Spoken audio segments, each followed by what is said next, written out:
सबुठु अधिक रन करिसेंते यश और ईशान, किंतु टी20 क्यारियर लागिबो ब्रेक। भारतीय टीम आउ किछि दिन पर एशिया कप खेलिबो। सोमवार एथिपाई दल घोषणा होईछि। 15 सदस्य विशिष्ट टीम रे विराट कोहली और कोहली राहुल को स्थान मिली। अभ्यास खान, रवि मिश्र को मध्य निया जायछि, तेबे किछि स्टार खेलाड़ी को सुजोग मिली नाही। टी20 विश्वकप टीम रे भी जगह मिलवा नहीं अनिश्चितता।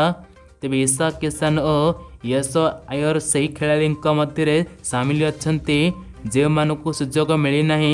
तेबे यश को स्टैंड बाय तालिकार रखा जायछि, किंतु ईशान किसान तालिकार नाहंती। एही दुई खेलाड़ी बाद पड़िबा परे सेमानंको टी20 क्यारियर उपर ब्रेक लगेबा एक प्रकार निश्चिंत होईछि।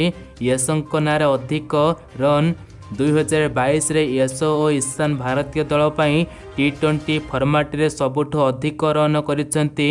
यश 22 मैच रो 44.90 ओभार्स रे सेपरि 439 रन करिसेंती। सेपरि एथिरे 4टी अर्धशतकता रहिछि।